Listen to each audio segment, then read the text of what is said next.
recorded. Okay. Lovely, thank you. Okay, let me see if I can share my screen. At Derbyshire County Council, we don't have full compatibility with Zoom. We're allowed to use it, but we don't have the full package of measures. So hopefully you can now see my screen. So wide-scale retrofit of Derbyshire homes. So a little bit of background, I think most of you are already familiar with, but just to get us thinking and talking from the same page. So in October last year, we approved a climate change strategy looking at how we might achieve net zero, focusing on reducing emissions, not adapting to a changing climate, which will come later, slightly later. Within this strategy, there were 5 key areas of focus of the work. One of which is decarbonising the domestic sector.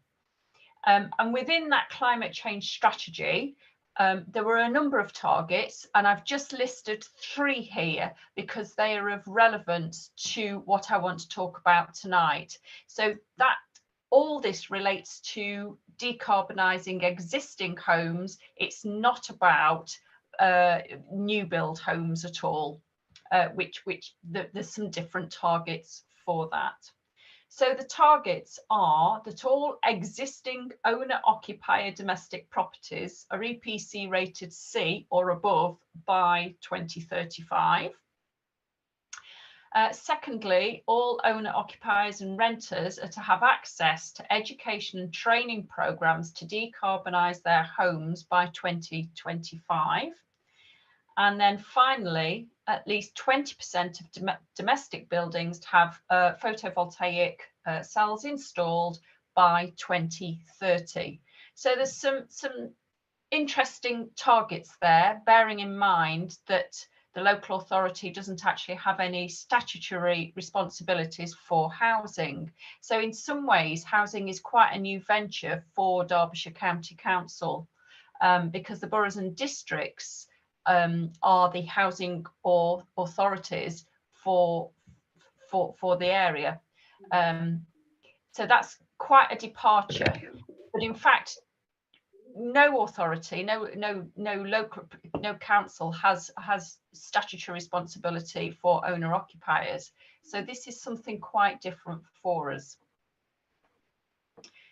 Following on from those targets, there are a series of 3 different actions. And I'm sorry these are quite long, but I think they all tie into where we are, the things that we have been informally discussing.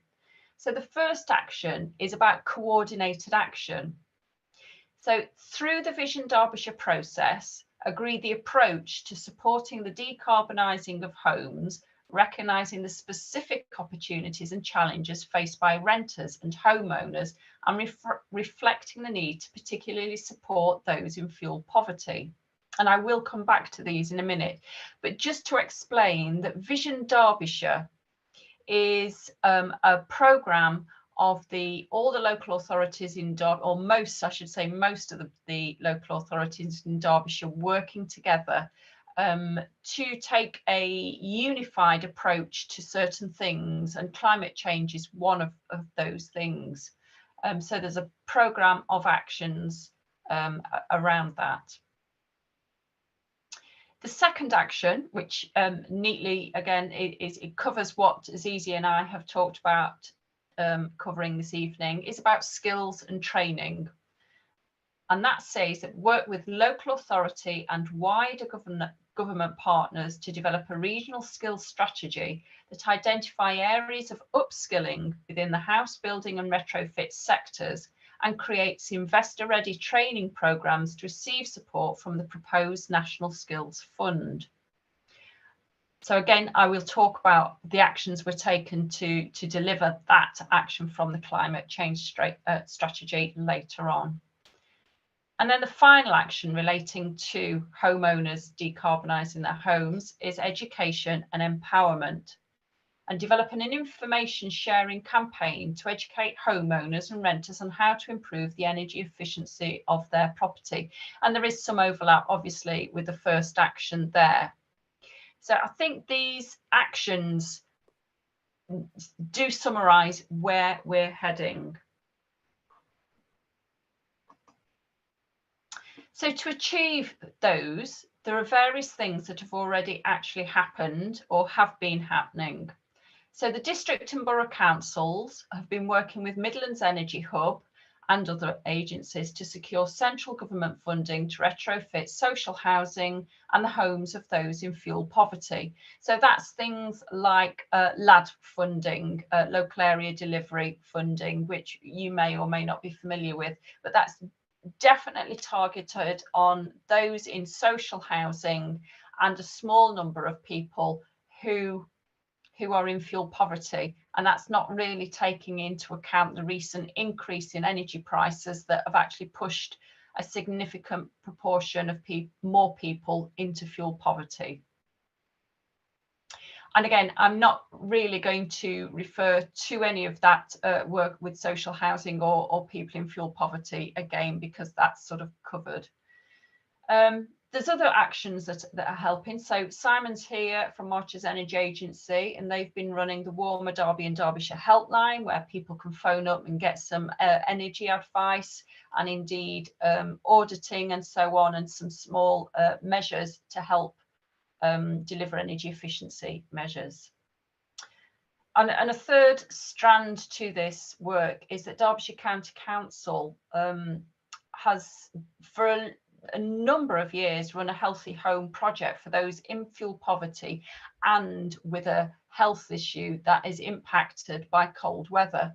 And that focuses on a really small portion of our society, and the project is very much aimed at keeping those people out of hospital. So it's funded through our Better Care Fund, which aims to basically improve public health.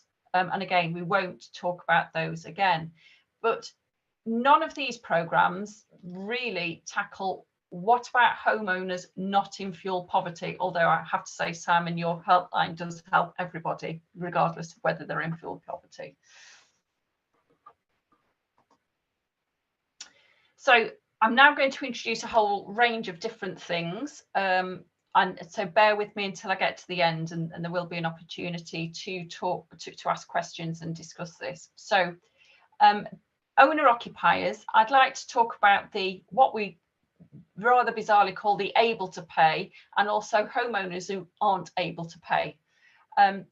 So I'd like to focus on that sort of segment of community moving forward.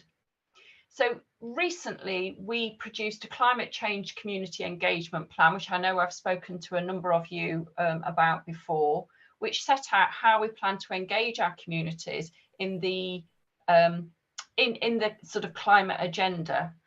And what we set out in that is that we would like to engage communities on specific actions within our climate change strategy, rather than doing a sort of a more, what I might term a traditional citizens assembly, where we'd talk about the impacts of climate change, the science of climate change, what options were available, and then come up with a list of actions, which are often very generalized actions. We wanted to get right down to the nitty-gritty specifics about how we were going to tackle these things.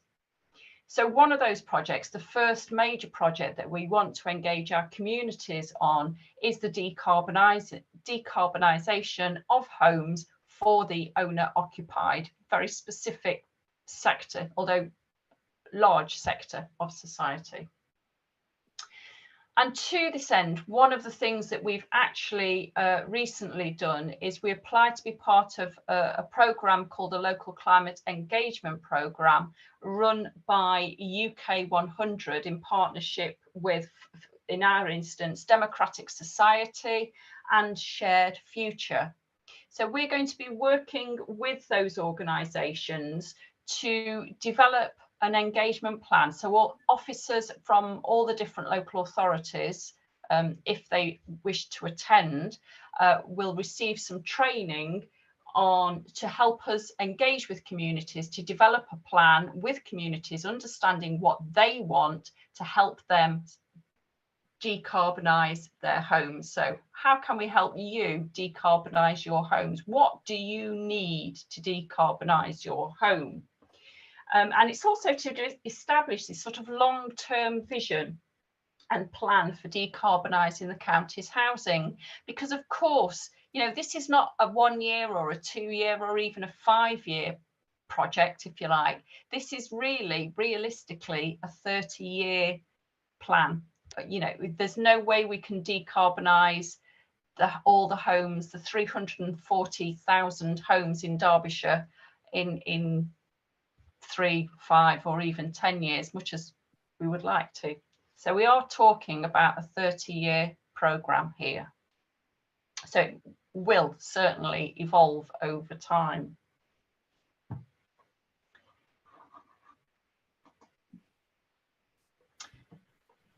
So the areas of focus are on skills and training, and there's various different things that have actually happened in the area of skills and training. So one of the things that we're very aware of, particularly, and it's come to the fore from a number of sources, so not least through the social housing decarbonisation schemes, is that there's actually a shortage of qualified, trained and experienced tradespeople to retrofit homes. So there are an increasing number of qualified tradespeople, and there's programs to get people qualified, but there's nothing like experience on the ground, as I'm sure you'll all agree. So the energy hubs, including Midlands Energy Hub, but the energy hubs across England have delivered some Green Homes Grant skills training, and they've trained up, and I'm just going to go onto a different screen now to get the figures for that. So just bear with me. So through that, they secured £6.9 million of money, and they worked with 17 training providers across England to upskill retrofit supply chain. And 6,938 training courses were completed. So that's a lot of qualified people. So, and 285 organisations were supported for either the PASS 2035 or the micro-certification scheme accreditation. And that programme has now been concluded, and the results are very much being evaluated. So that included sort of developing skills for retrofit assessors and coordinators, insulation, non-insulation fabric measures, heat pumps, solar thermal heating and hot water controls.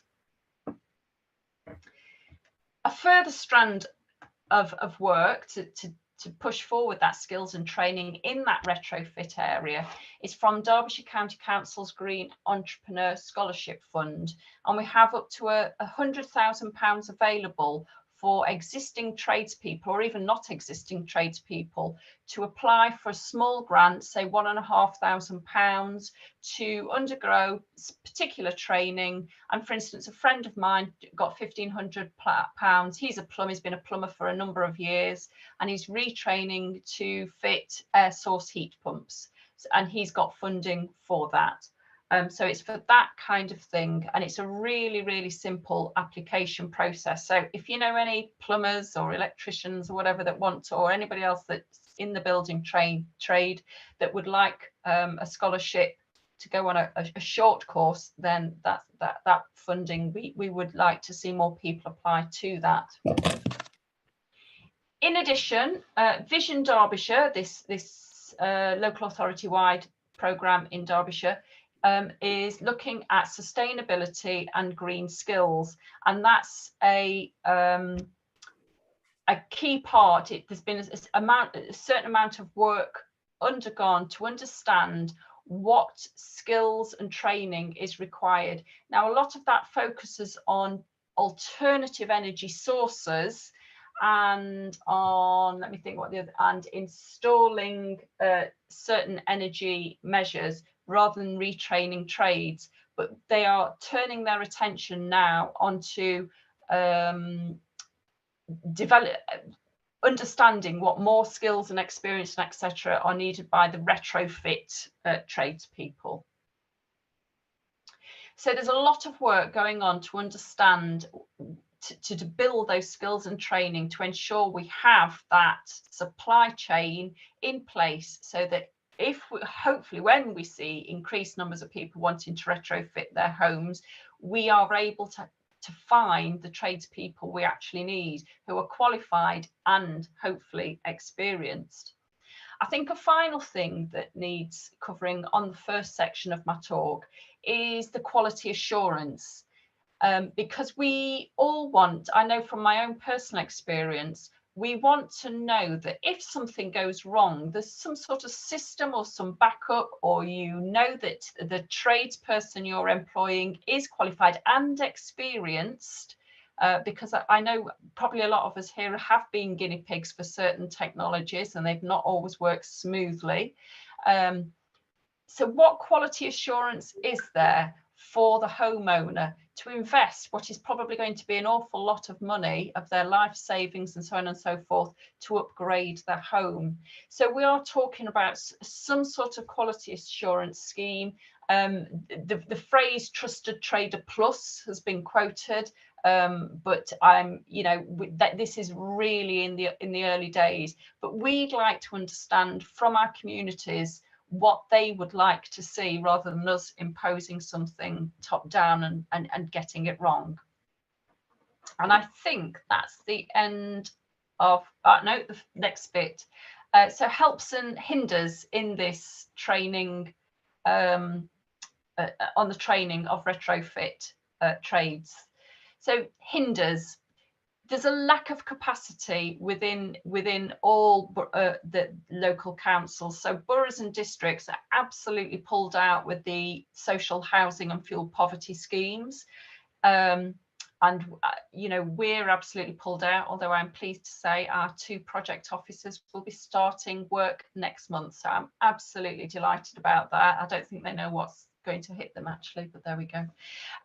Housing's not a statutory role for the county, and the boroughs and the districts definitely focus on social housing and those in fuel poverty. So it's a bit of a new area for the councils, and that can be quite scary and daunting. And I suppose there's also a discussion about whether it should be our responsibility. And I think another hindrance is the perceived lack of resources.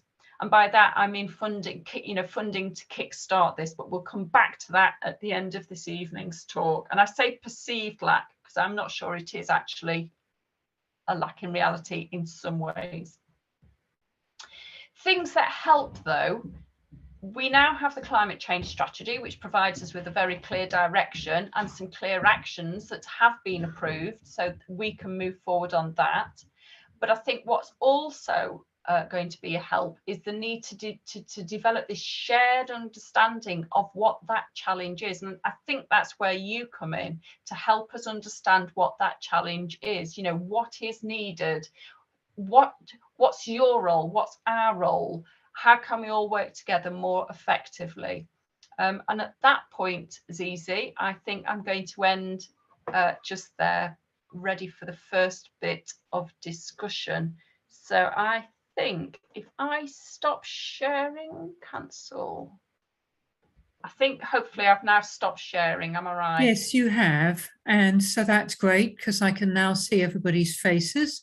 If you'd like to ask a question, and you go down to something called reactions, and you click on that, the bottom reaction is called raise hand, and that's the best way. Although if you need to, Joan, are you raising your hand manually? No, I've done it technologically, if that's the right word. I think that's a word. Yeah, it's well, you've probably already taken this on board, but as I understand it, a key skill that's required is the task of the assessor, who actually goes in and identifies what works need to be done and makes sure that you know, the order that they've done in is successful, and that you're not doing, you know, the builder isn't doing something that will cause problems in the Yeah. future. So I expect that you already covered that. It's just that you didn't specifically mention it in terms of trade. Part of the so within the training that the energy hubs delivered, assessors were part of that. But I think for me, it's really important that those assessors are really experienced and know their onions. I wouldn't like to have an inexperienced assessor assessing my own home. So I think you're absolutely right. The assessor is paramount.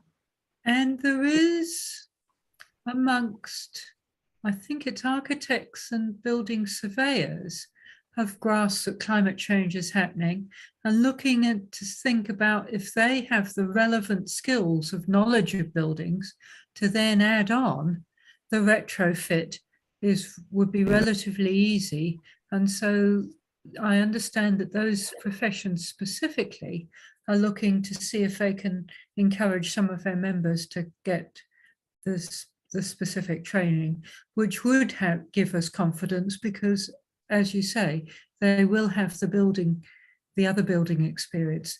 But how many people actually take that up? And presumably there'll be people coming from other places that think this is important or this is an area I want to get into and won't necessarily have that background. But yes, that's a great question. Thank you, Joan. And thanks, Denise. Anybody else got a question? Robin, you'll need to unmute. Yeah, I have. Thank you. So I have a question, which is my interpretation of this is that the assessor is fundamental in like a keystone or a linchpin on the whole process. So how many assessors do you need for Derbyshire, and how many have you got? Has anyone done that piece of work? No, so we haven't. We've got a little tune going on. No, we haven't really got that far. I would have to ask. I'm not sure how many there are in the county or surrounding counties. You can actually go to the, I'm trying to remember what website it is. You can find that out. But how many do we need? We don't know. And I think that's part of the process that we now want to undergo, is to really understand what the scale of this is and what's the appetite for action. So, how many homeowners each month will want to go through this process, and how might that change over the first year, the second year, and the fifth year, and so on. And I think for me, the way this appears to be developing is that this early phase, this early next phase, is going to be working with homeowners who I might classify as early adopters of new technology, not the innovators, the ones who've, you know, really gone out and tried something brand new for whatever reason, whatever their motivation is. This is the ones that are sort of coming after the innovators, but not that they're coming before the main body of people do that work. So still testing things and developing things and so on.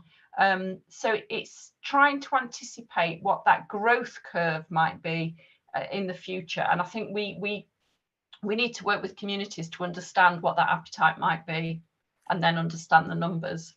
Yes, it's hard to tell at this stage. And another key role, as well as the assessors, is the retrofit coordinator, which in some cases is going to be the person to take the assessment and then guide the homeowner, hold their hand all the way through the rest of the process.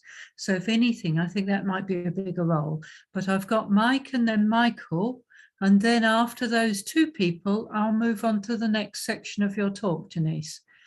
So Mike, would you like to ask your question? Yeah, I was just wondering really about the level of advice and support that is given. Is it to get them up to level C, or is it utopia to get them up to an A? So in terms of the advice that's given, is it, is not to get into passive house standard, but to a good enough standard? Is that the idea? Because to get to the ultimate might be way out of the budget for most people. So I just wonder what the practical levels are that they, in terms of advice that they give. Yeah, and I again, I think that will vary according to the homeowner, because I can say with 99.9% certainty that the council won't be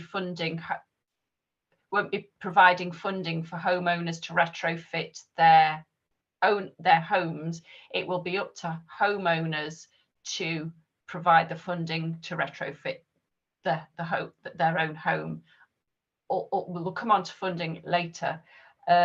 So actually, I think it's not about what we're aiming for, although we'd like to aim for the utopia. I think it's about understanding what the homeowner, when that assessment goes in, understanding what the homeowner can afford or what their priorities are, and getting the best advice for that. And it's going to depend on all sorts of things, like the age of their building. It's much harder to get up to passive house standard if you're in a 100-year-old building than if you're in a 20-year-old building and things. Anyway, Michael, what's your question? Thank you. Good evening, Denise.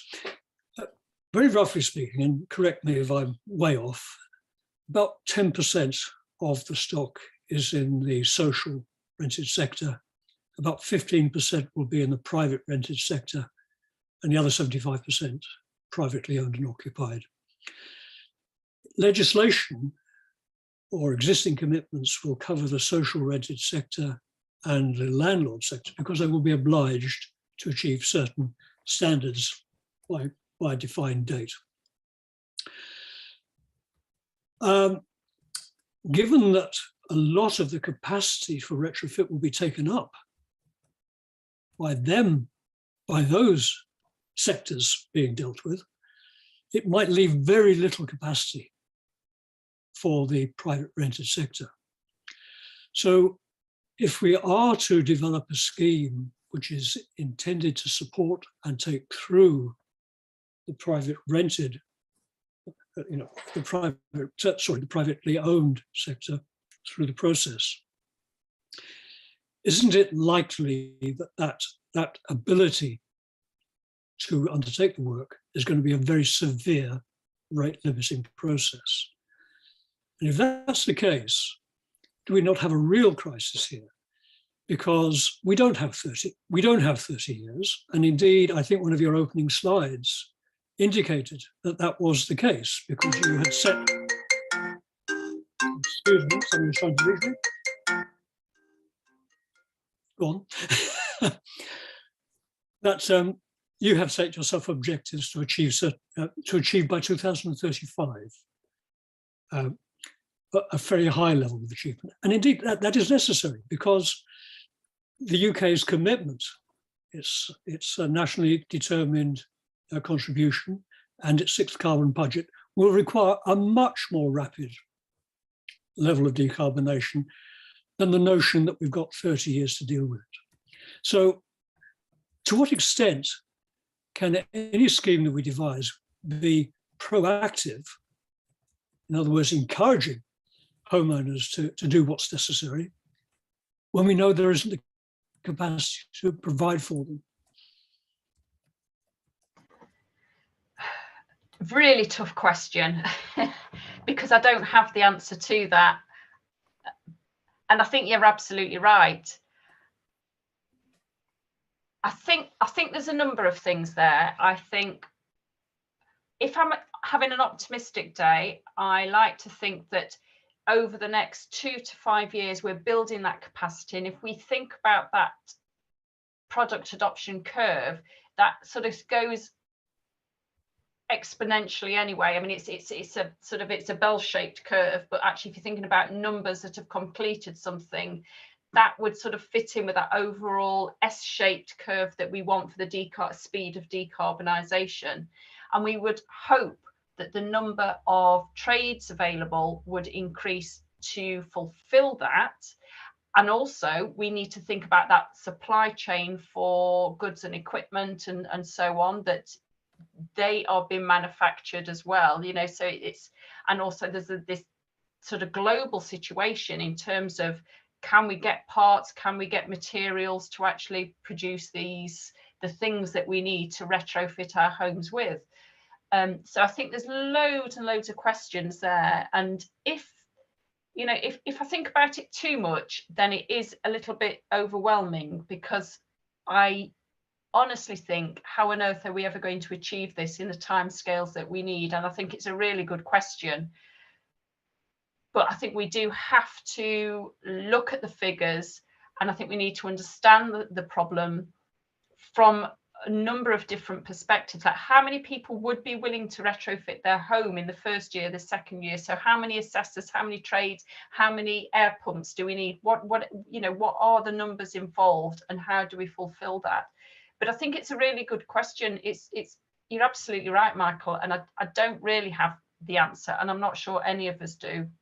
It is something that, you know, I had a discussion today with someone who's heavily involved in this, and he said, you know what, we may as well just not bother, because we're not going to be able to achieve it. And that felt very defeatist. I said, no, we absolutely must do it. You know, it is the right thing to do. But I don't have an answer, and I can't say, oh yes, we've got a plan to get it all done by 2035, even though that's our target. And I'm sorry if that's not. Well, if I can respond to that, thank you for being brave and even attempting an answer to my question. I knew pretty much that it was impossible. But one thing that we do have some ability to control is the amount of resource which is sensibly applied. And what's prompted this remark is something I saw this morning, that Kensington and Chelsea Council in London have just let a contract for £6.54 million to refurbish a block of 32 flats, according to the energy sprung approach, which is a deep retrofit approach. That works out at £180,000 per dwelling. We cannot afford as a country, certainly not as a household, investment of anything like that for the very high proportion of the 29 million dwellings that we have to deal with. So we have to be realistic about what we're encouraging in terms of the degree of retrofit that we aim for. And we should certainly avoid the term deep retrofit if we don't mean it. Right, I'll call this discussion to an end. Thank you, Michael. That's fantastic that there's, you know, I personally think there may be a range, that you'll get some deep greens and you'll get people, a lot of people, hopefully the majority, who just simply go for heat pump ready homes. But let's move on, Denise, to the next phase. And you know, it's great because some of these are unanswerable questions. We are working in the dark. We've never had a climate emergency like this before. Good points. Thank you for your comments, and I take them all on board. I do definitely see this as part of the process of understanding the problem and gathering those perspectives. If I can just share my screen again and move on to the next part of my presentation, which I was asked to talk about a one-stop shop, but I'm actually going to take a step back from a one-stop shop and talk about community engagement, because we've been accepted onto this local climate engagement programme, which will provide some training for local authority officers and a limited amount of training for our elected members, our councillors, on community engagement techniques. and it'll help us develop a plan for engaging with our communities in order to understand what's needed to help homeowners decarbonise their homes. And your comments and questions have already shown that you have probably a better understanding of this issue in many ways than the officers involved, and actually your perspectives therefore are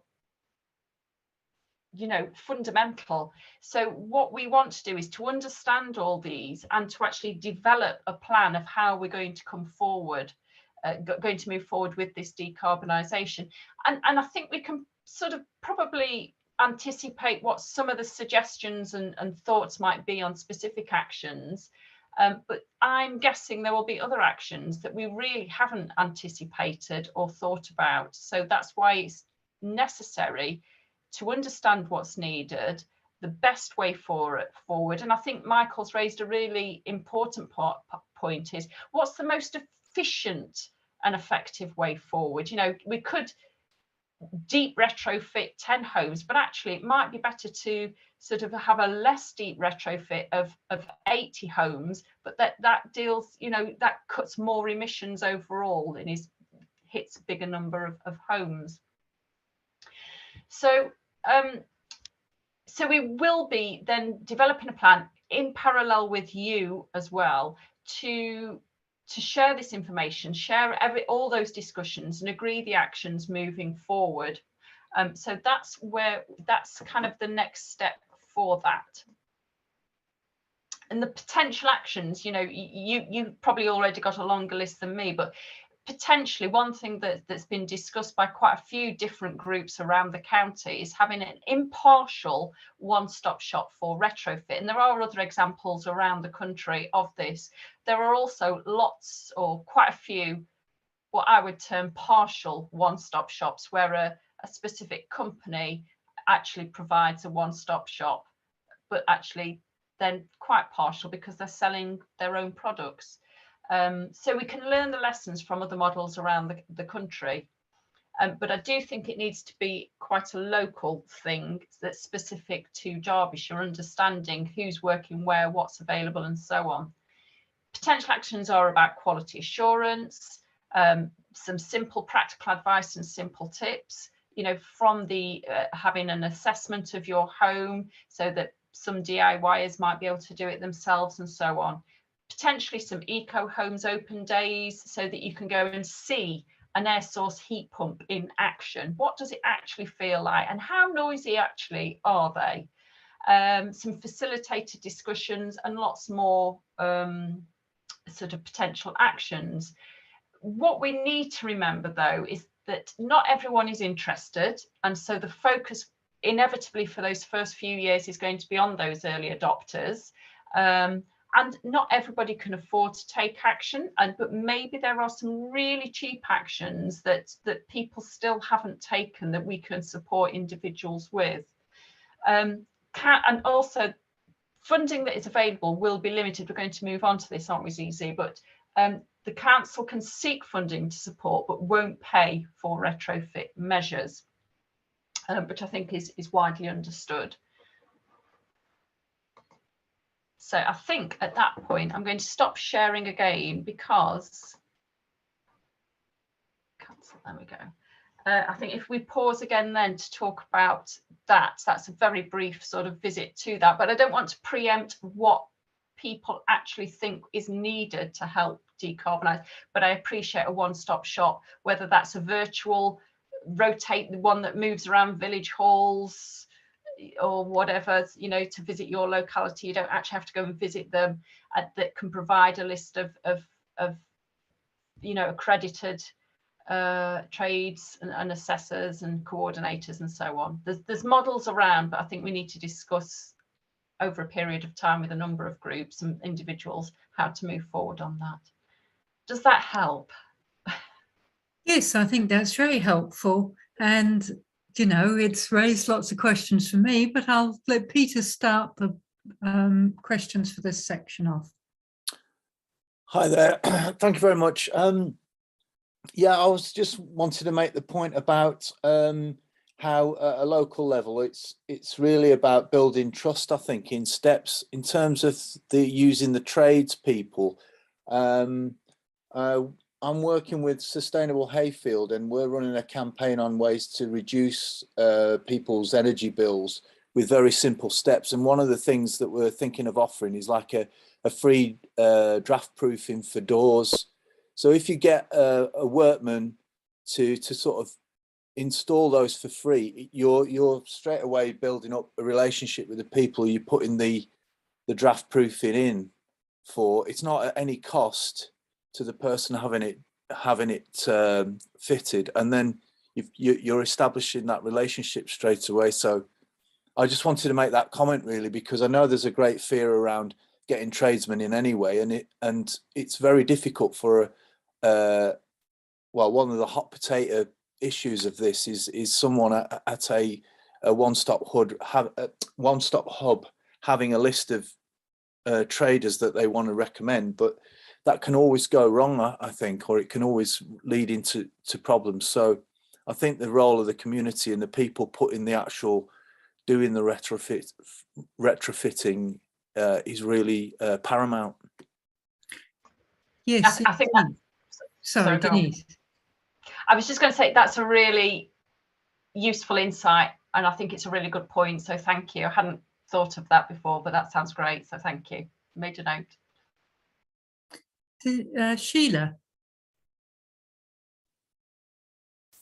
Hello, Denise. I've got two questions really. I was wondering what the timescale was for you starting to work with communities and seeking ways of collaboration. And my second question is, you've mentioned several times about approaching communities and homeowners. I wondered what plans you have for approaching current tradespeople within the county to communicate to them the possibilities. And that's quite at the front of my mind at the moment, because a local plumber stopped me on the road 3 weeks ago and said, I'm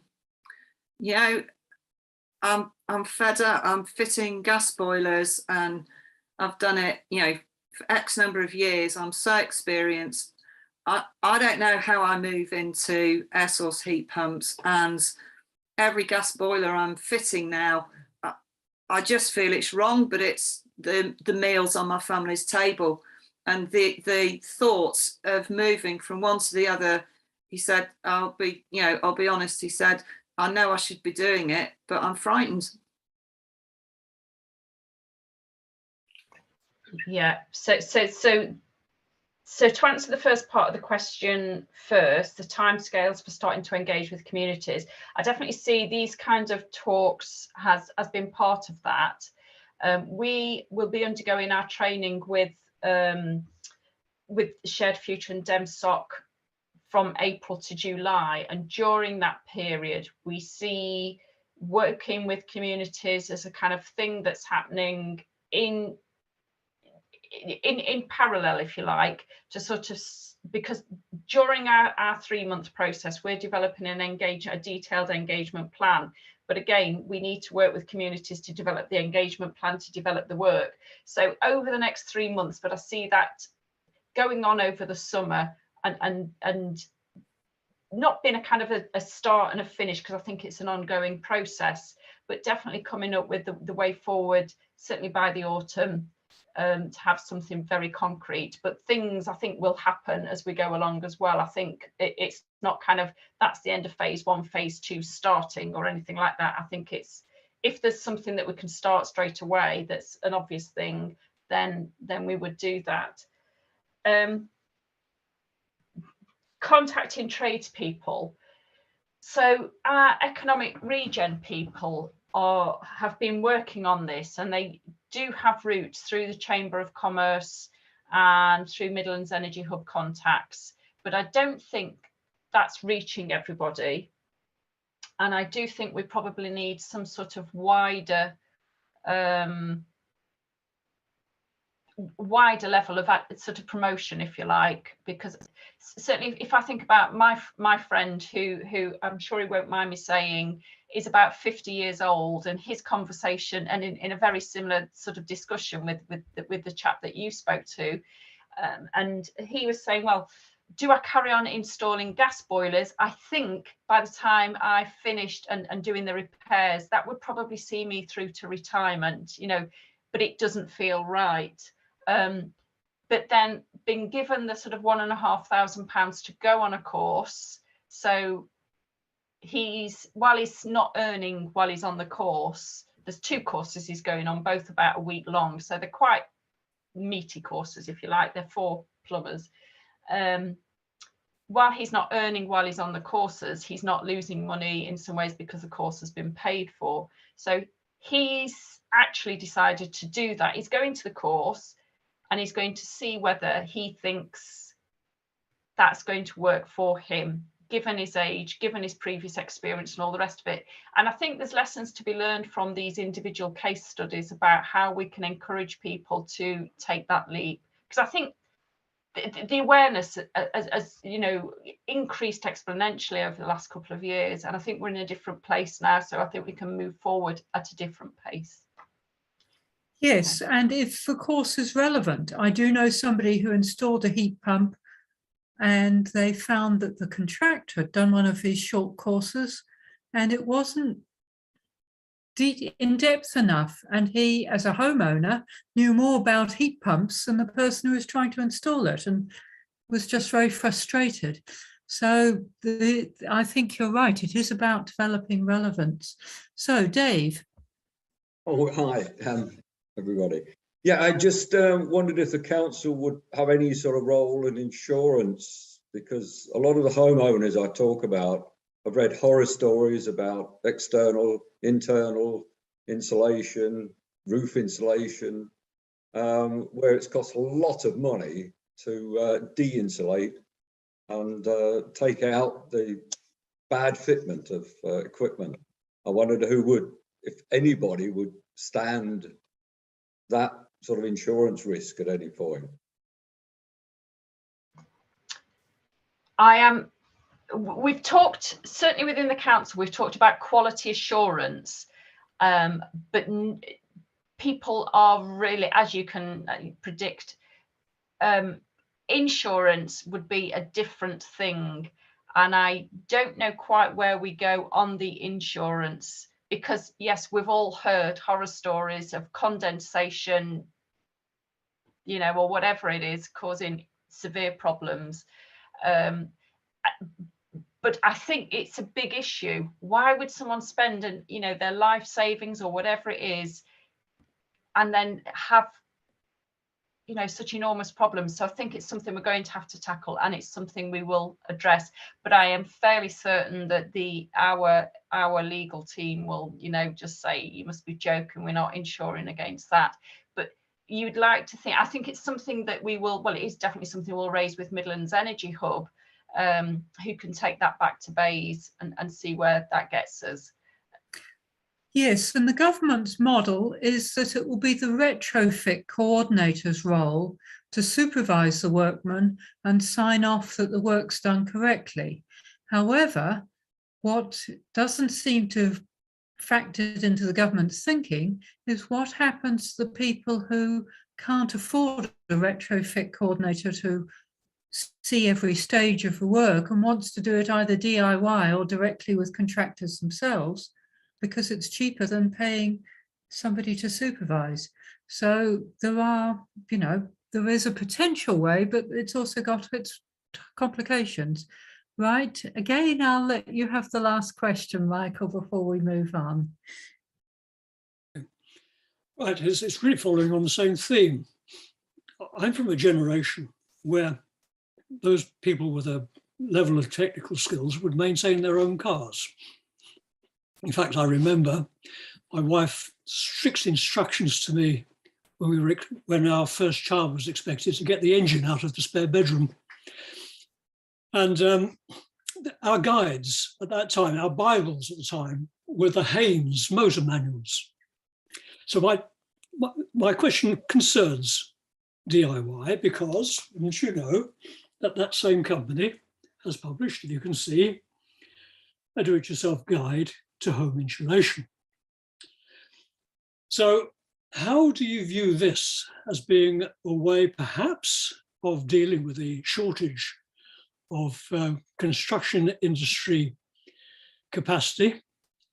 And how would you see this fitting within a programme which is influenced by the county? I have to say, while I'm very familiar with the Haynes motor manuals, having owned a couple myself, I've not seen the Haynes home insulation one, so I will be tracking one of those down and hope it's as good as the vehicle ones, because they were always really good. But I think you're absolutely right. There's the getting a trade in to do something, and then there's the DIY and understanding. You know, I'm thinking about my husband. If he does something, you know, he spends that long researching it on the internet before he does it. He knows it inside out before he does something, and the pros and cons, you know. And if ever he was buying a new powered device, he would know all the different models, what the pros and cons of all those things were, and we probably need to be recognizing that need, but that needs to be kept up to date, if you like, doesn't it? Because all those things, you know, once you bought a Ford Escort Mark whatever it was, that's the car, isn't it? But actually, you know, retrofitting your home, each year there's new technologies that become available, if you like, or new materials or whatever. So it needs to be kept current, doesn't it? But it's definitely something to think about. So yeah, I don't have the answers, but I'll add it to the list. Well, thank you. And now, are you up for doing the first bit of funding, and then I'll give Simon a few minutes to do the next section? Yeah. And again, this is a very short, there's just one slide to share with you, which has more questions than answers in actual fact. So earlier on, I did talk about the lack of resources and a perceived lack of resources. I think it's important to anticipate positively that the government is going to provide some funding for retrofit, and we are seeing that. So I think it's in 2 or 3 days' time, the £5,000 grants for heat pumps and so on will become available to homeowners. And definitely the way, when we have updates from BEIS about the way that the government's thinking, heat from homes, in particular heat rather than energy use per se, but particularly heat, is a really key issue, and it's recognised as a really hard nut to crack. But I can anticipate, I think, that the government is going to be very much in favour of providing some grants and some funding for certain things. And I think we can use Midlands Energy Hub, which I don't know if you know, but the energy hubs are going to be rebranded as net zero hubs. And I think that's an interesting shift in kind of how they're perceived, from energy to net zero. I think that's very positive. But certainly Midlands Energy Hub is very supportive of looking at what opportunities are and what's needed. So I would definitely hope that Midlands Energy Hub would be able to support an initiative like this moving forward. But also other partners. So for instance, March's Energy Agency, and I know March's Energy Agency have sought external funding on behalf of the councils for other things like the warmer Derby and Derbyshire helpline. So sometimes local authorities can't access funding, whereas other organisations, CSEs or charities can. And the other thing I don't know if you're aware of is that Derbyshire has been, along with Nottingham City, Nottinghamshire and Derby City, we are one of the pathfinder groups for a new devolution deal looking at devolved powers. So we will still be, councils will still exist and so on, but we will effectively be a combined authority as I understand it, and it's very, very early days in these discussions. This announcement's very recent, but that will give certain powers and funding. And I know that climate change is sort of regarded as one of the key sort of actions as a sort of devolved authority, if you like, but that climate change action will be through all sorts of, it's not, climate change isn't going to be in this nice little neat bubble. It's going to be climate change within training, climate change within the economy. So it becomes part of how we live, not as a special little thing that works in isolation.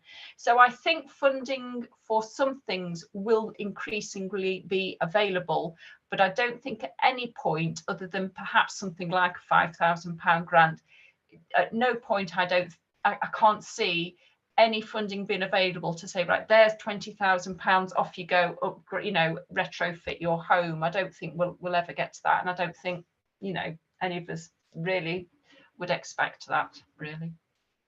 What are the barriers? As Michael suggested earlier on, the speed of implementation, we're not going to get the speed of implementation we really need. We can only do our best with that. But I think because of that worry about the speed of implementation, I wonder whether it's better to focus on one or two key actions that we can then drive forward with greater speed. And I think that's where the engagement with communities comes from, to get that clarity about what we're all trying to achieve and know where we're going, so we're not faffing around, really. And I think another barrier is the coordination between different stakeholders. I think we need to all, and when I say stakeholders, it's communities, it's councils, it's Midlands Energy Hub, it's voluntary organisations, third sector organisations and so on. We need to be speaking with one voice to make that journey as smooth and efficient as possible. And I think that's where you can help, by ensuring that, we get to speak with one voice. So that's the end of my input on that.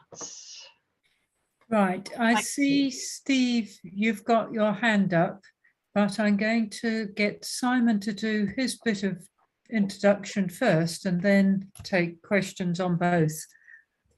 So Simon, over to you.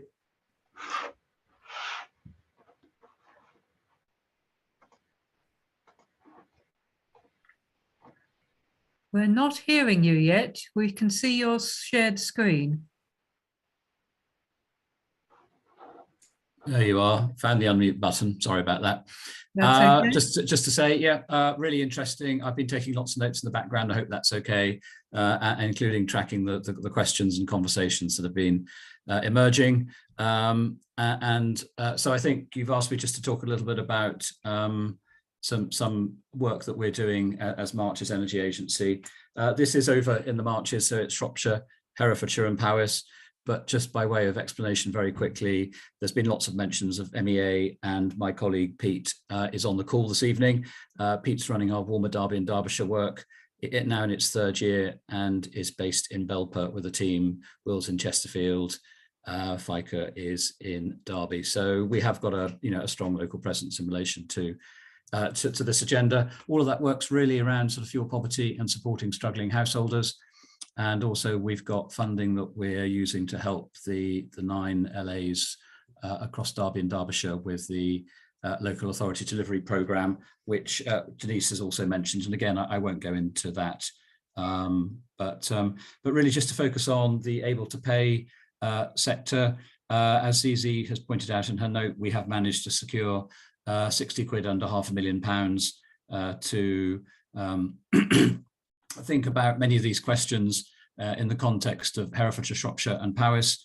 I am also having reasonably advanced conversations with Chesterfield NHS and also with Derby Uni about replicating a similar approach in Derby and Derbyshire. And we will be looking at bringing forward an application to the same fund for similar amounts. I'm hoping in July at some point with a fair wind behind us. So we're calling the project Building Retrofit in the Marches. And just very quickly to give you a feel for the partners, we've got 2 energy charities involved, ourselves as the lead, and then 7Y Energy Agency, who are covering Herefordshire and Powys. We've got 3 local authority partners, Shropshire, Herefordshire and Powys local authorities.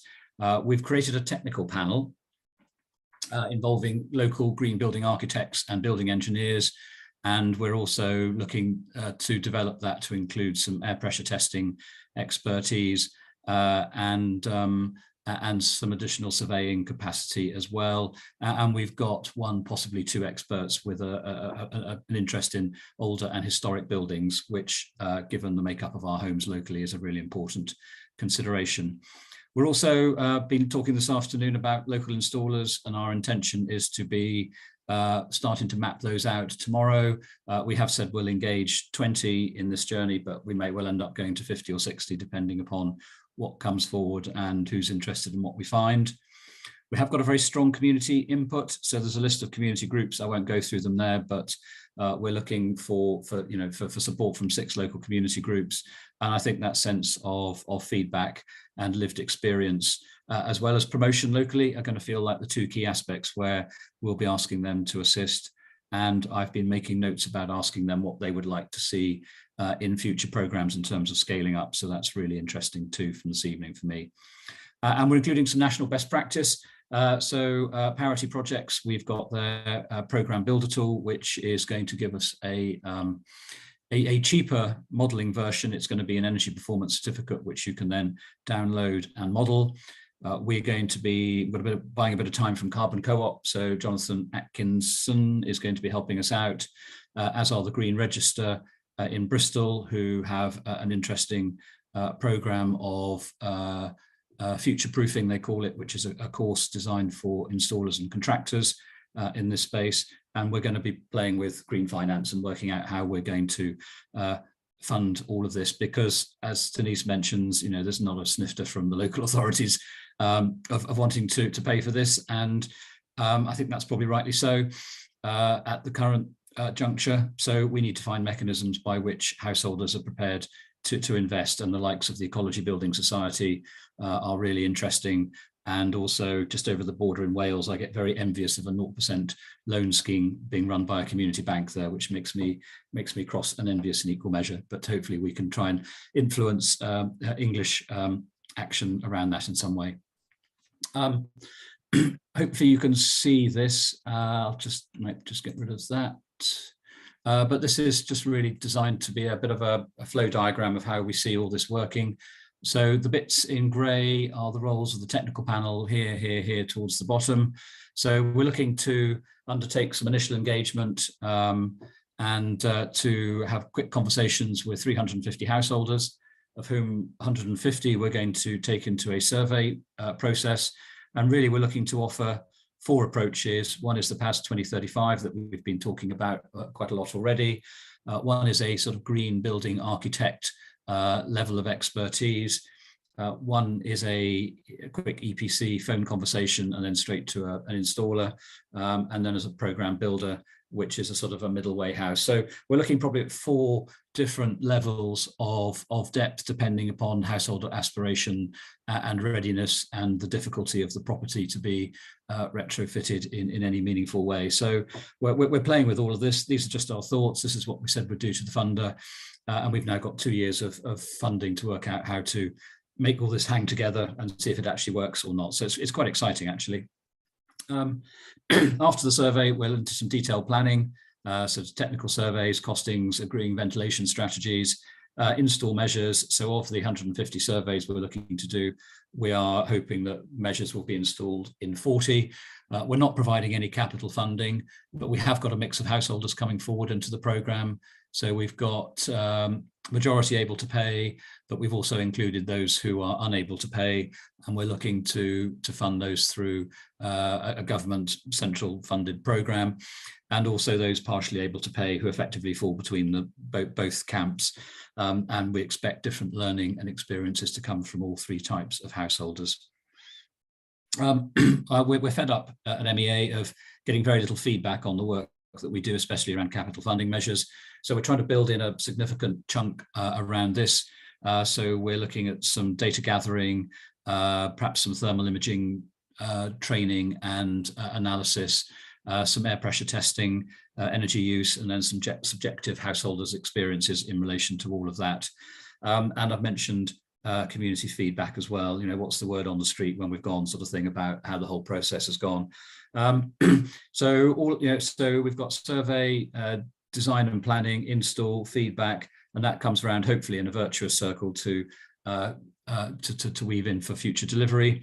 I've mentioned the installer network already. I've spoken a little bit about green finance already. The other big chunk over here is around green skills and development. And again, I think, Denise, a bit like what you were talking about earlier, we're looking to understand perhaps what the options are and scope that out through a variety of avenues to see how we might start to seriously think about this at scale. So a quick example, quarter of a mile up the road from me is a company called Lime Green, who do a breathable internal and external wall insulation product. I've known of them for a long time, but in conversations with them in the last fortnight, I now understand that they provide training for a wood fiber EWI product. So, so they're in a position to be able to provide training locally.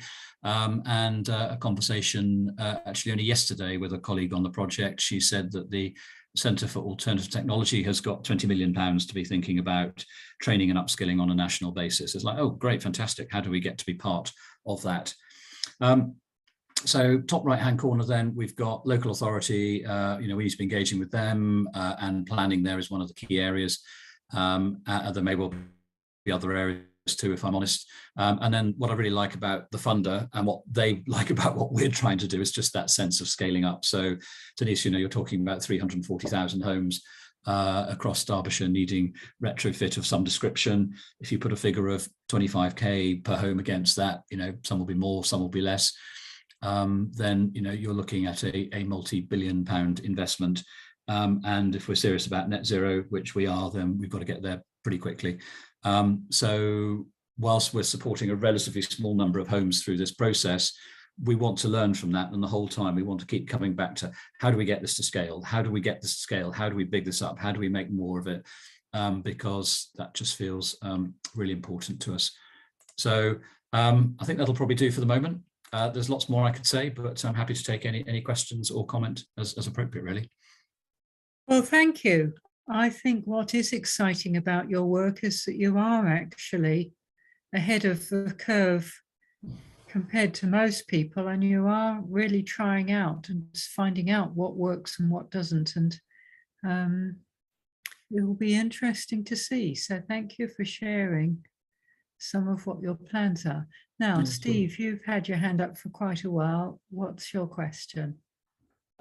It's a contribution about grants. But first, I'd just like to say something in support of two things Michael said. One was the need to prioritize and focus because of the enormous scale of the issue and how much money is involved. And the other is the importance of DIY. So I'm very supportive of his 2 points. The thing I wanted to say about grants is that in January, we did a survey of 675 people in the Hope Valley on energy. And of the 500 people who thought their homes needed better insulation, we asked them if the cost to insulate your home cost between 10 and 20k, how much grant would you need before you took it seriously, before you really considered doing it? And if there was no grant at all, only 10% of people would seriously consider spending 10 or 20k insulating their homes. If the grant was 25%, that number went up to 20% of people. If the grant was 50%, then 60% of people were interested. If the grant was 75%, then over 90% of people were keen. So a sort of break-even point is about 50% grant. And this is if the cost was 10 to 20K, which is sort of similar to the figure Simon was just quoting of 25K. Thank you. Yes, I think there's lots of ifs and buts, because that was only asking about grants. And if you got a loan, or some of it was loan and some grant, there's all sorts of more complex questions, which your survey didn't go into the depth. But yeah, thank you for sharing your data, because it is interesting, just as a snapshot, isn't it? Shall I go straight on to Michael? And why not? The dilemma for the householder, for the house owner, is uncertainty. Much of the investment required for any reasonable level of retrofit is not a good investment in terms of cost benefit, or at least it was until the Russian invasion of the Ukraine, which has lifted the price of energy on the spot market very considerably and shortened those payback periods very, very considerably. But we don't know how long that situation will last, which just adds to the uncertainty. But the indications are that most investments, and I'll take a rooftop PV installation as an example. Currently, the return on investment of that is 20 years plus, which pretty much equates to the lifetime you could expect out of the panel. So by the time you've got your payback, you've got to buy a new one. Except, of course, you won't be there in 20 years. I certainly won't be there in 20 years, but most people's ownership of a house, based on the average length of a mortgage, is nowhere near that either. So I wonder whether consideration is being given to a rather different view of this, and that is to think in terms of heat as a service, because the assets of the component parts, maybe PV panels aside, are longer than the interest of the person who might be going about installing it. So if the capital investment was put up by a company against the sale of the energy that comes from it, or the savings related to the savings that come from it, there may be a way through. Now, this probably works better when we think in terms of things being done at a community scale than the individual householder. But nevertheless, I think this is something that deserves some attention.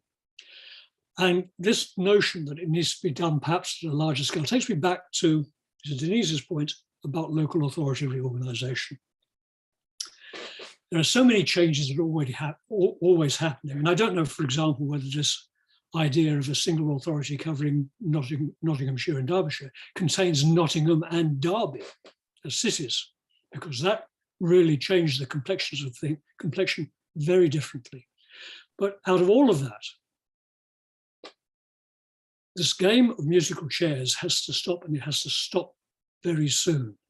We have to get over this period of examining how we might go about it and actually delivering it.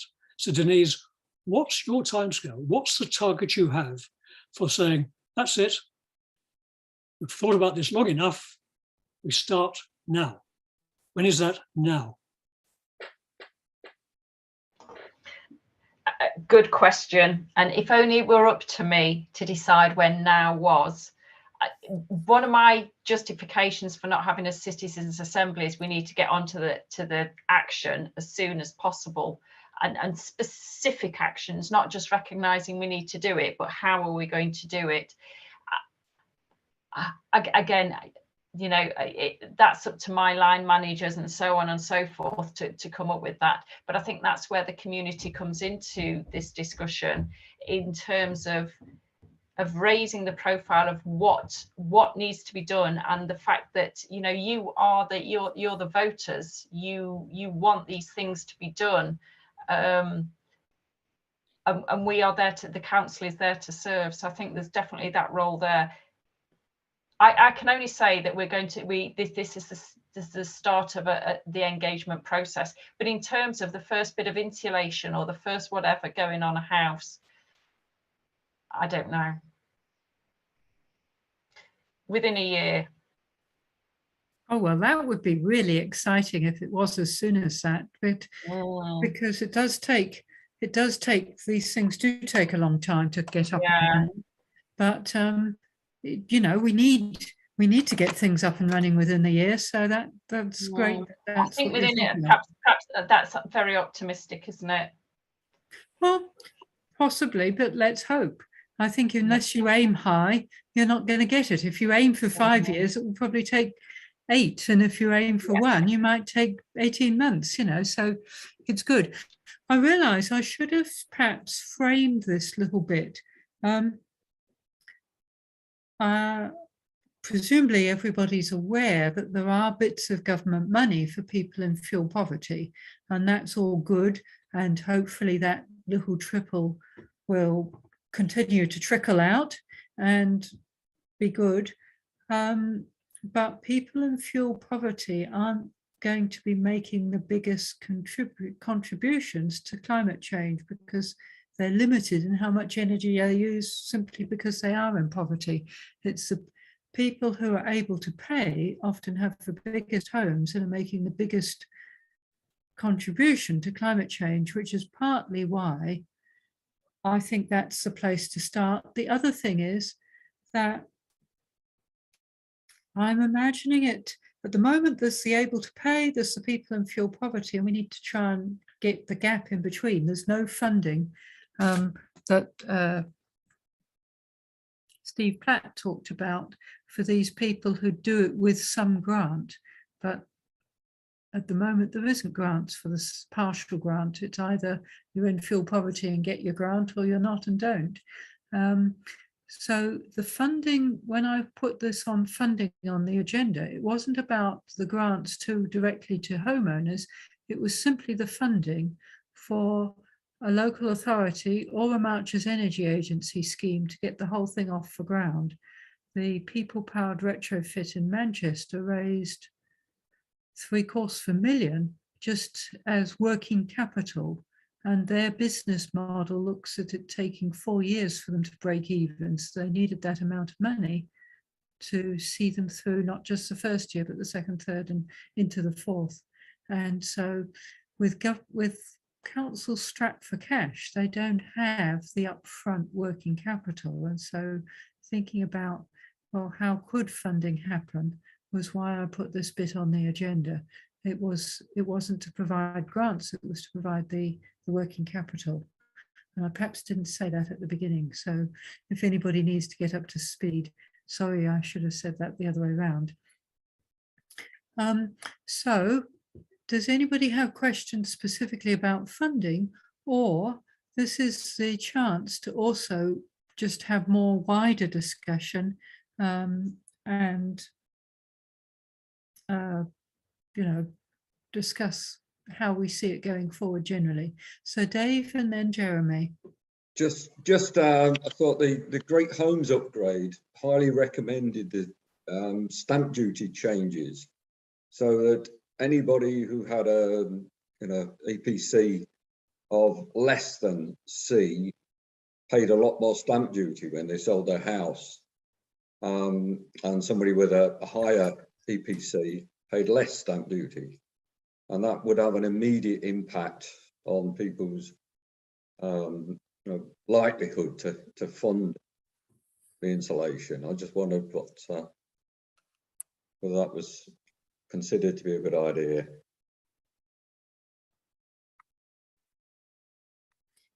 So you're asking if people think that would be a good incentive? Well, yes, yeah. Okay, let's mull that. Jeremy, what's your Thanks, Easy, and thanks to all the contributors. It's been a really interesting conversation. Just on that last point, I think that's a wonderful idea, and I think maybe we should bring it to the attention of Rishi Sunak when he next does a statement via our MPs. I mean, you know, seriously, I think it's the kind of thing we could be lobbying for. So I have two questions. One on the funding side of that, and that relates to the recent statements from Sunak, in which I think I heard him say that VAT on home insulation products is being removed. Is that true? And if so, that surely is a good thing. And because I haven't found any independent verification of that. And the second question is really to Denise. You said that, if I understood correctly, you said you were looking to work with early adopters. And just could you elaborate on that? And just by way of background, we're about to, my family, my wife and I, are about to commence a whole house retrofit of a big stone solid built house in the Hope Valley at not a trivial expense, and we've had enormous difficulty finding contractors who will do it. But if we can be in any way a kind of useful exemplar as we go through the process, then be prepared to consider that. Do you want to respond to that, Denise, or shall I go on to Simon? Jeremy, we would love to use you as a guinea pig and observe what happens and learn from that. So that would be great. So yes, thank you. And that's really interesting because those types of homes are the most difficult ones, and people prepared to do the work are hard to find. So very interesting. And on the VAT, I've heard that. I noticed Simon's hand went up at the same time, so I don't know whether he can comment more. I haven't seen anything other than since Rishi Sunak's announcement, but maybe Simon can shed some light on that. Yeah, I mean, the only other bit I've got is I believe it's materials only, and it is kicking in on the 1st of April. And I believe it's going to be in place for 5 years. So that's about the only other information I can probably add. So I'm actually on the cusp of buying some Lambswool loft insulation. So I'm very glad I held off. So so I'll be getting 20% off, which is great. Never thought I'd thank a Tory Chancellor for anything, but there you are. Well, thank you for that clarification. And it's really bad that it's only on the materials, because labour's generally the bigger part of a cost. And so connected with that, I'm going to come back to Dave about the Great Homes upgrade. I understood that that was a specific campaign until the budget, and the budget's now happened. So has the campaign finished, or No, it will continue, and they'll be looking at the next budget. Oh, okay. So it's just an ongoing campaign from now on. No, the campaign will continue and is being picked up by Friends of the Earth and a number of other groups. You know, they're hoping that the whole thing will start to snowball. Oh, okay. So, and they are working hard with communities throughout the country. So, yeah. And I'll take this opportunity as chair to also share that in the Hope Valley, we've had a number of people who've already done some retrofit of their homes, and we're having these open homes once a year, although some homeowners are saying, actually, if anybody wants to come along in between the open days, they don't mind showing people around at other times. But that is specifically to share experience. And what we tried to do for every homeowner, not quite all of them did it, but quite a number, was produce a fact sheet that basically describes what was done. And then on the back at the bottom has the list of contractors actually used. Now, I'm living at the Quaker community, as many of you know, and we got Nick Parsons, who most of you know is the main person to give advice in our area. And he gave us the name of a contractor. We've got him to do various bits, but the last time I got in touch with him, he just said, my order book is completely full. I can't take any more work at the moment. So I think there's a particular shortage of people at the moment, partly or possibly mainly due to COVID, that people who used to spend a big chunk of money each year going on fancy foreign holidays haven't been able to do that. And so many of them have sort of had new bathrooms and whatever, not necessarily to do with climate change, but it does mean that there's a huge shortage of everything to do with building skills. When again, here in the Quaker community last October, we were looking to get some double glazing, and all the double glazing firms said we can't do it for 6 months. It will be next year, even if we quote now. And so it's just a particularly tight at the moment. Jeremy, have you got your hand up to come back in? Yes, if I may. Another problem which we found in trying to get a contractor, which took me by surprise, was the uncertainty about the scale and of the work involved. And one of the contractors, who had been highly recommended actually by Nick Parsons, has finally declined to offer us give us a quote, because he said it's just completely unpredictable how long the work will take. You know, and he won't know until he actually starts doing it. You know, start knocking plaster off the wall and all that sort of stuff. And I can understand that in an old house, when, you know, all sorts of problems emerge that you don't know about. And coupled with that, uncertainty about the cost of materials. He says that the supply of wood fibre insulation, even lime plaster, is uncertain, and the cost quotes. You know, you might get a quote for this week and it'll be different in a month's time. And when people are booking work in for 6 months hence, which they are, it's practically impossible to give anything like a reasonable quote. Now, I don't know what the answer is on that. I mean, I tried to have a conversation about risk sharing and so on and so forth, but that seems to be yet another complication when it comes to finding people who are prepared to take on this sort of work. Yes, indeed. Michael. It's a question to Denise. Denise, the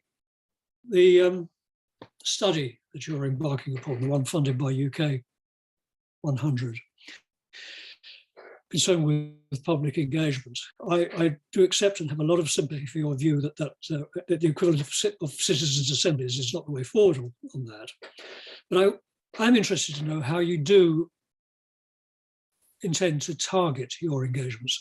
I know that you're spending quite a lot of your time just now speaking to various groups like ourselves, and that is no doubt going to be very helpful. I hope this evening's will have proved to have been very helpful. But we are not the public. And you could therefore get a very skewed impression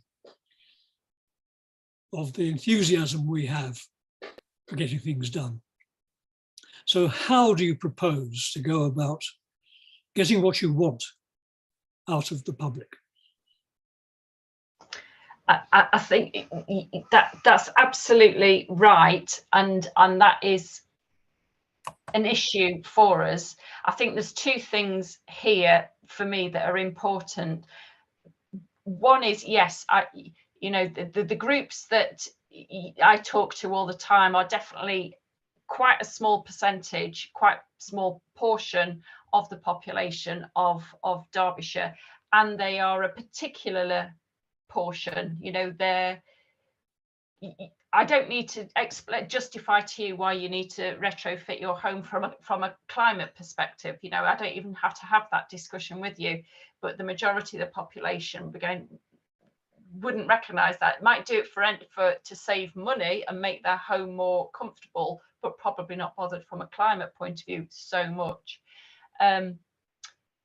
so I think there is a need to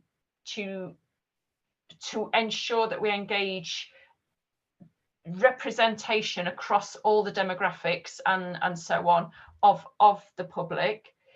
But then I think we can counter that slightly by saying, actually, if we're looking at the early adopters at this moment in time, the people that are going to be the early adopters are the people, by and large, that I am talking to. So I think it's not a fine line, but it's a sort of it's a bit of a grey area. But I think alongside all the engagement work we do, I think that engagement work will be that sort of empowering and that co-designing. But I think there will be an element of the informing and sharing information to start almost an information awareness campaign, if you like. So I think the engagement will be across that spectrum to reach all those different sort of segments of society. But I think actually, in terms of delivery of retrofit, I think it will be with those early adopters, which will be people like you, I think, by and large. And if I can come back very briefly, what you described sounds very much like the business model of people-powered retrofit. So I do, if you haven't already done so, I think you should have a conversation with Jonathan. In fact, where I've got a lot of my information from is from conversations with people-powered retrofit. So yes, and so yeah. We used to describe it as keeping up with the Joneses. In other words, if you get the early adopters to do it, then people on the same street will want to know about it and will not want to be left behind. It's a model that works best for the context of people-powered retrofit, which is a more urban context. It's arguably a little bit more difficult to make that happen when you have a more diffuse. And I think that's an interesting dimension, isn't it? Because most of the models that we hear about tend to be quite urban. There don't tend to be so many rural models.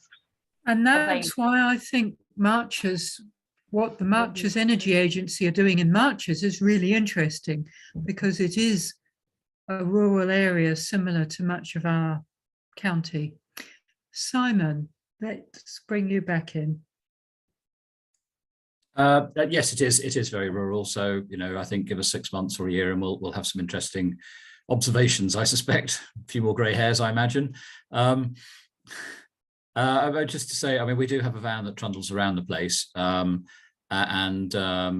Pete's got it on his front drive near home, in Belper. So, it's just really an offer that, if anybody wanted to help sort of gather a broader understanding of perspectives, I'd be very happy to offer that van. Pete's cursing me quietly now, for the collection of additional data in some respects, if that would be helpful. Thank you. That was it. Yes, no, thank you.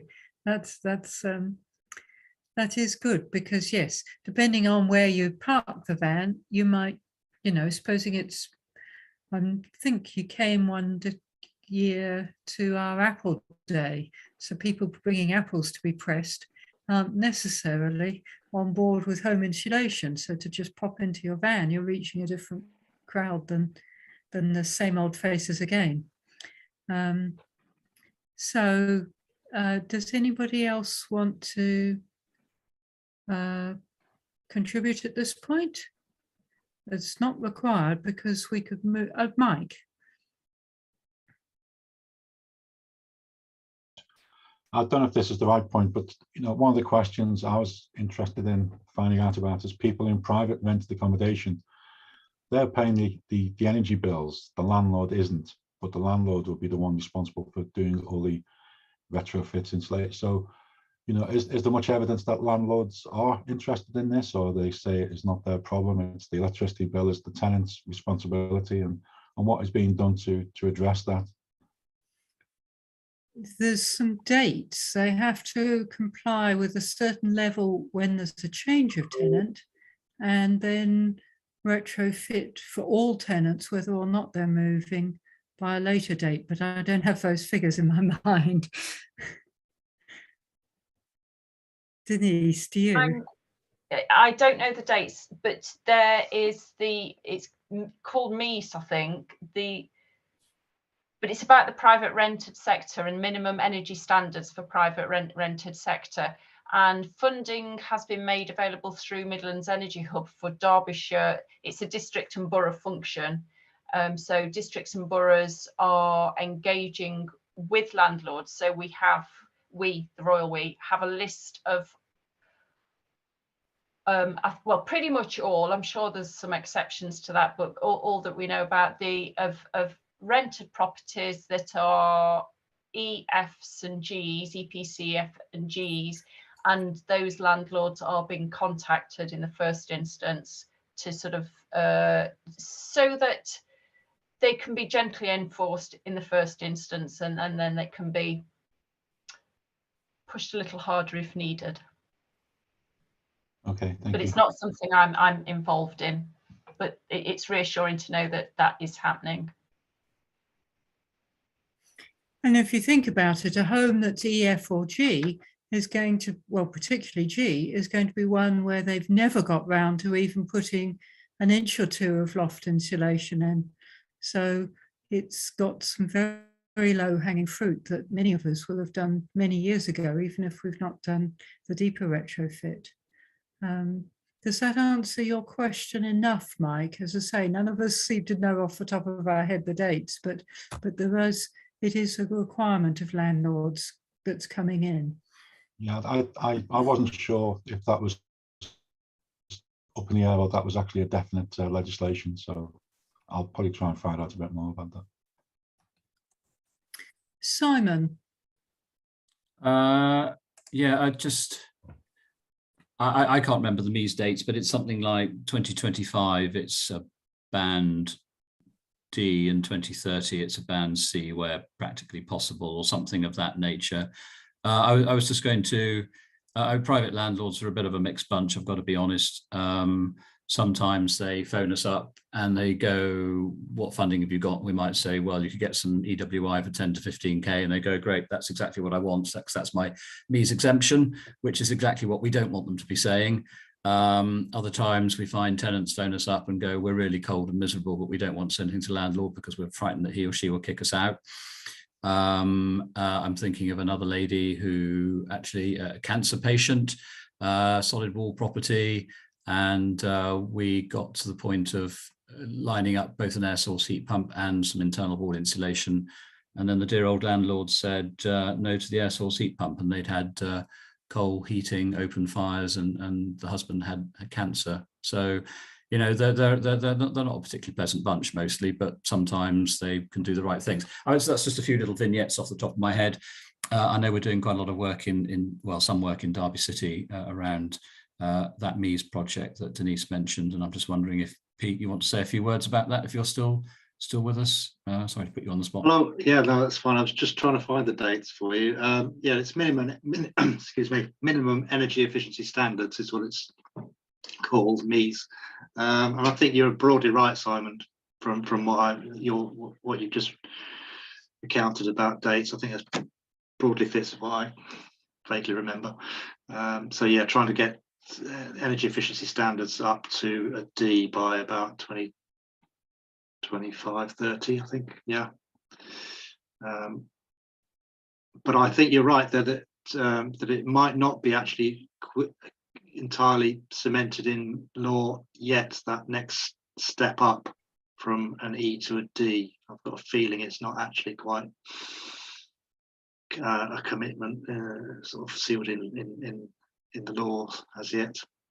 Oh, I hadn't realised that the whole thing was more proposal. This is the way governments work. They sort of make a big announcement like it's happening, and then it just stays as a proposal for countless great eons and never actually quite happens. Simon, do you have your hand up again? Or is it still up from last time? You're on mute. Oh, you seem to have frozen even. Well, I will then, if Simon unfreezes, we might let him have another word. But for the moment, I'll move us on to the next bit of the agenda, which is that's looking at the next steps.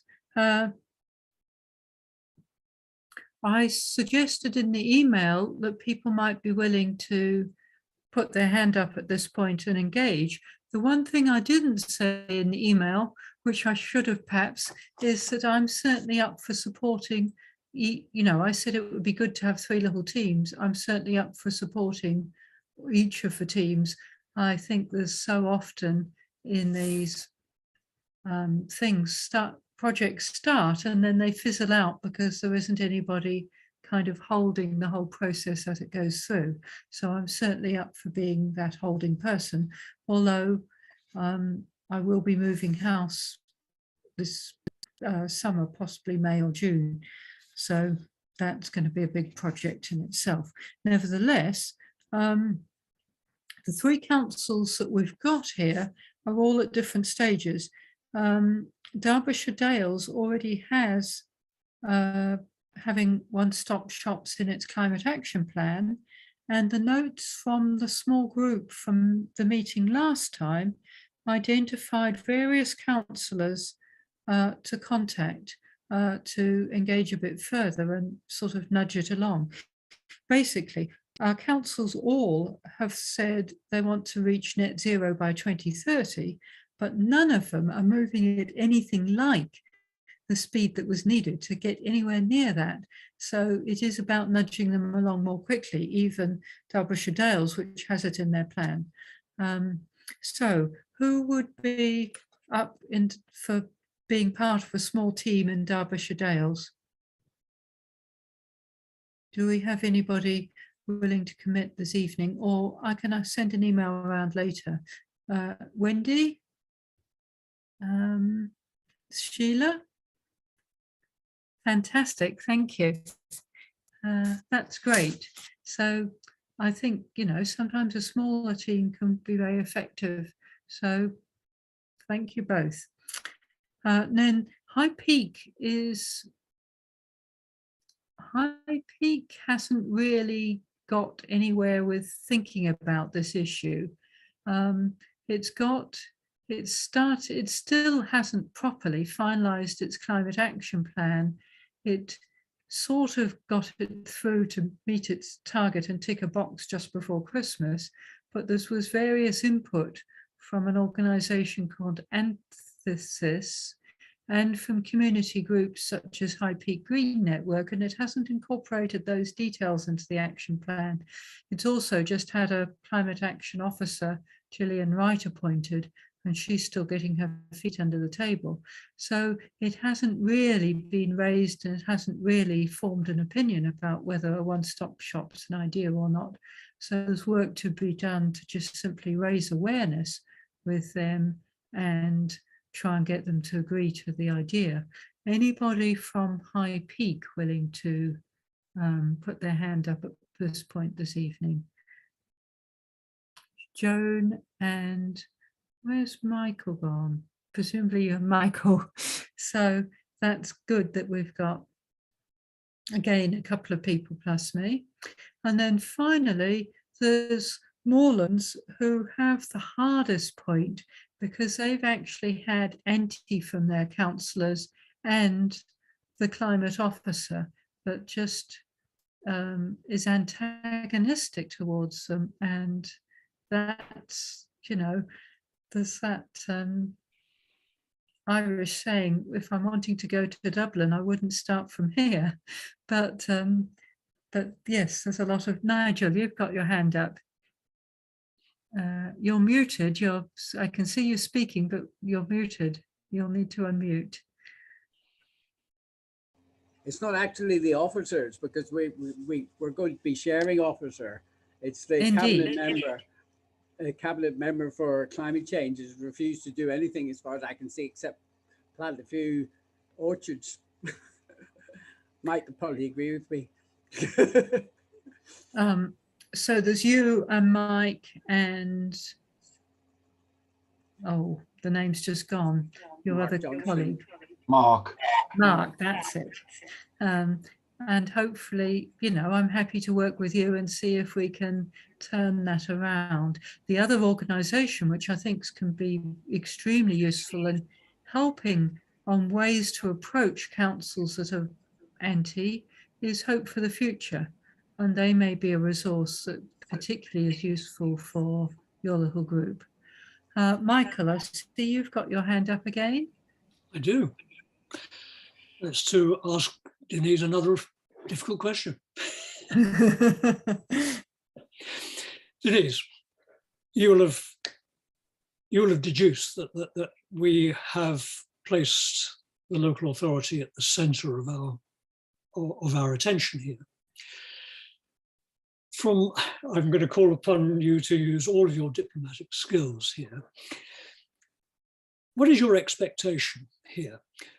Would you expect from all of this, irrespective of whether the individual local or district authority decides to perform this role of a one-stop shop, either through its own employees trained up for that purpose, or employed or trained up for that purpose, or by acting through an agent, such as Marquis, for example. Would you expect throughout Derbyshire, maybe under a unitary authority, Derbyshire and Nottinghamshire, all of these districts and borough councils to be offering near identical arrangements? Or do you expect them to all be doing whatever it is that they choose to be doing? I think this will be a one council approach, so that the way it seems to be sort of evolving at the moment is that the districts and boroughs are likely to remain focused on social housing, people in fuel poverty, and the private rented sector. And that will dovetail with work that I think that the county council will take a lead on, but there will be that kind of neat overlap somehow where we will take the lead on the sort of the owner occupied that don't fall into the other groups. All right, so it's the owner occupied that we've seen, which is the 75% odd, that we have been very specifically focusing upon for the one-stop shop notion. So I return to the question then, slightly modified, and that is, should our efforts therefore be directed towards exercising some influence, such as we might have, on you, rather than on a local council? Or well, not necessarily Denise, because she's clearly on board, but the county councillors that we have. I would actually suggest both district and borough and county council, because district and boroughs don't have the capacity, and in many senses it makes sense to have a county-wide or this sort of this regional, if you sort of the D2N2 sort of area, if you look at that. And I think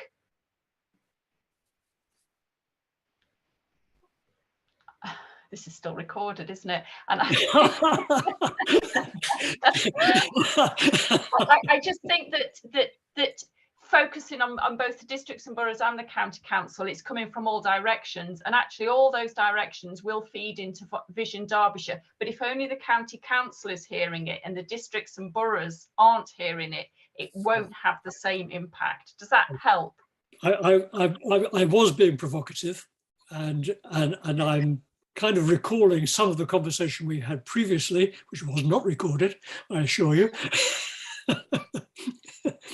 And that, because it comes to an understanding of the dynamic between councillor and officer. Because quite frankly, we don't expect much of our councillors, because they are not as knowledgeable as the officers that they are working with. And they don't have the network that the officers have. So let's be honest. Nevertheless, they surely have to make the decision, Michael. So we need to persuade them in principle, even if they don't have that detailed level of knowledge. But we have to persuade them of something that their officers are prepared to deliver. It is an interesting dynamic. And I think you're right. And I think the elected members are crucial because they have such influence, whereas I, as a sort of a lowly ranking officer in many ways, don't have that level of influence, whereas the elected members do. The influence of the elected member is to agree or disagree with what's being put to them by the officers. Yes. Yes. So thank you. That's great. I'll move on to Mike and then Steve. Yeah, I think a lot of what I was going to say has just been taken there, but we've got the same situation in Stafford. Our county councillors in Staffordshire Moorlands, most of them are climate skeptics, which is unfortunate. And our county council is some distant place in Stafford that most people never go to. So we do have a closer relationship, for what it's worth, with our district council. But I'm very conscious that somehow we need to talk to our county council, which, to be honest, for a group like us is just overwhelming, to try and get our group to understand what the county council are doing. It's hard enough trying to find out what our district council is doing. With like, I looked on their web page today, and the climate action plan still says draft. So do I take what's been published as being true, or is it not? Is it a draft? Is it the final? So it's very difficult to actually know what it is they are doing, because, as we've touched on, they don't talk to us. They don't see why they should talk to us. They've refused to come to our energy fair at the weekend, as an example. It's just crazy. So it's really difficult. It is, and I hadn't, because I'd perceived your council ahead of ours, I hadn't realised that your climate action's also still a draft, or at least on the website on paper. But yeah, who knows whether it really is or not, whether the website's simply out of date. I've got the page up, and the word retrofitting is mentioned once in the plan. Yeah, and that's the case with ours as well. Yeah, it's probably the same. Thanks. There's lots to clarify there. Steve. Thank you, Zizi. Given the scale of the problem that you've outlined and Michael's pointed out, shouldn't we be directing our fire at national government rather than local government? Local government haven't got the resources. And my understanding, my thinking is that many householders, the majority of householders, will not take the actions necessary without grant funding to make insulation happen. Surely we should be directing our fire at national government. It's national policy to make this happen, but they're not putting the resources necessary to make it. I think it's not an either or, it's both. We need to put our firepower into both. Certainly I write as many letters to Robert Largan as I have to any district councillor. So it's, yeah, I don't think it's either or. And the central government does have the money, but it's also dragging its feet and greenwashing the most. So to some extent, engaging with local councils is because local councils, where the county or borough and district are more willing to actually get on with something rather than just make vague statements about 2050. Anyway, Sheila, let's bring you in. You've not said anything, so it'd be great to hear your thoughts. Well, just chipping in again, I just thought I'd throw this in as a positive at the end of the meeting. Plans have been going in Tidewell for development of affordable housing. And I know this has been going on for far too many years. The last plan, there were a lot of objections to it, but our climate action group put in some objections about the energy sources for the properties. The new plans application is being submitted. There was a community consultation. All 21 properties will have air source heat pumps and photovoltaic panels. And I just think, at whatever level it is, we just need to keep plugging away because decisions can be changed. And, you know, to hear about the little projects that are actually happening, it is inspiring, isn't it? That's partly what our Eco Homes Day is about, is for people to actually visit homeowners that have done things and to get inspiration, as well as sharing tips and advice. We're coming up to near the end, so if you've got a quick comment, Michael, that would be great. Okay, well, it's just to continue on from the point Stephen's made, and I agree with you, Zizi, that we have to engage with authority, big A, at all levels. I wrote recently to Kate Duffy, who's the head of the LADS program at Bayes, pointing out to her that the Bayes' heat and building strategy committed government to developing their public engagement scheme, which at the moment is only a telephone scheme, and try and learn from her what they are doing about that commitment in the heat and building strategy. And she's promised to get back to me to put me on to whichever of her colleagues could best address my inquiry. I haven't heard anything yet, and I think it's time to get back to her, and I'll let you know how I get on.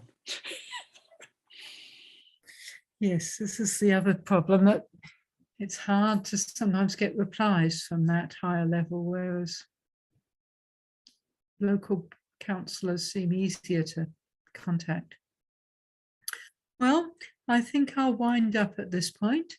It's my pleasure as chair to thank our lovely speakers, Denise and Simon. And, you know, it's at one point I wondered, oh my goodness, I wonder if not everybody will have got much as background as me and whether they'll be finding this too technical. But actually, it wasn't. It was really interesting, and it was really great to have you both. And so thank you very, very much. And I hope everybody's enjoyed it. Oh, Mike's found the clapping hand symbol. Thank you. Oh, and other people too. So thank you very much. Thank you. Yeah, it's been a pleasure. Thank you, Zizi. Thank you all. Thank you. Thank you, and good night to all of you. Good night. Thank you. Thanks.